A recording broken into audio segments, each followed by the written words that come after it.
And welcome back to Saturday Agenda. Well, this week we saw an outrageous display in Congress, one of the darkest chapters in American history hiding in plain sight. Democrats convened a panel to try and silence conservative outlets like Newsmax. Wanted to talk to the experts to figure out, is there a historical precedent for that, and what are the dangers facing our republic? Want to bring in two presidential historians. Craig Shirley is the biographer of former President Reagan, and Doug Weed, the former advisor to former President George H.W. Bush, and also the author of the book Inside Trump's White House. Good afternoon to you both. It seems as if the Democrats are ushering in this new era where our constitutional rights are contingent on whether or not people like you, which in many ways undermines the very nature of our Constitution in the first place.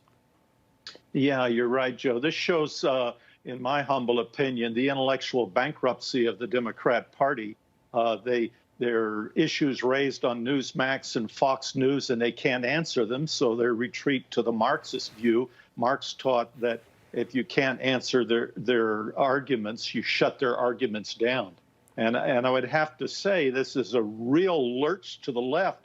They once asked the great socialist lecturer Irving Berlin why socialist societies stop and quench free speech. And he explained and said it's because the voice of the commune, the tribal village, is more important than the single voice of an individual. But Western civilization was built on Christianity. Jesus championed the individual. The whole world is not worth one person, he said. And he was famous for that parable of the good shepherd who leaves 99 that are safe and goes, finds the one who's lost. So we've had a lack of freedom of speech in Western civilization, principally about religion with the Inquisition.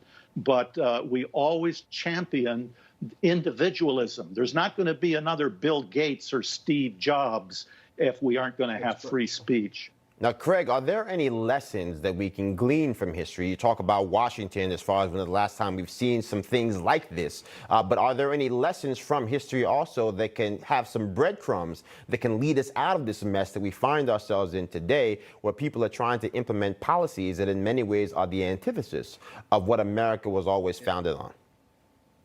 Yeah, thank you, Joe. The lessons of history over the last 230, 240 years are that the truth will always prevail, and the truth is and righteousness will always prevail, is that denying the facts to the American people, whether it's the dark days of World War II or the Sedition Acts of 1800, is that suppression of information is always a bad idea if you believe in a free republic and you believe in individuality, as Joe said, and the rights of the people to make their own decision. The only fact that matters in a modern society is the truth, and that is the newspaper's job is for newspapers, TV stations, radio stations. Part of their job, at least, is to broadcast and print the truth. The truth will set you free. Now, Doug, last question to you. You talk about people like Ronald Reagan, President Trump, these once-in-a-generational figures that have this ability to galvanize a movement. Do you see anything in their rise to power that may actually provide us with some inclination as to the type of message and the type of leaders that we need for times such as these? Absolutely. We need a leader like that. And Trump could be that leader again. He could make his comeback.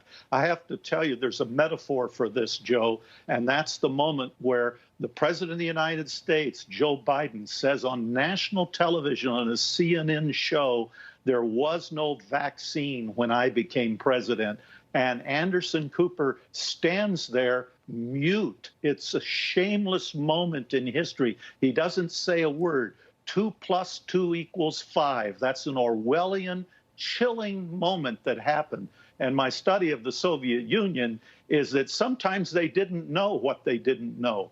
So if we lose Newsmax and we lose Fox and we lose freedom of speech in America, there will be times where we think we know what's going on reading between the lines, but there'll be times when we don't know what's going on. Absolutely. I mean, you think of what happened there to that point. Anderson Cooper standing on stage, the President of the United States, pretending that we didn't have a vaccine prior to him taking the oath of office, saying that ethnic cleansing in China was the equivalent of a cultural norm. We're living in unprecedented times, and no one seems to actually want to talk about it. We'll have to leave it there. Craig Surley, Doug Weed, thank you as always for joining us. We'll talk to you soon.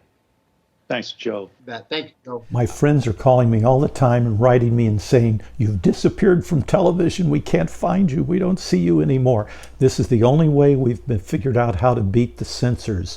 If you subscribe to this channel, hit the subscribe button and then hit the bell, you'll get notification when I'm on TV. Otherwise, you won't get my Instagrams, my messages on Facebook. It's censorship. So I want to hear from you. I want you to be able to hear from me.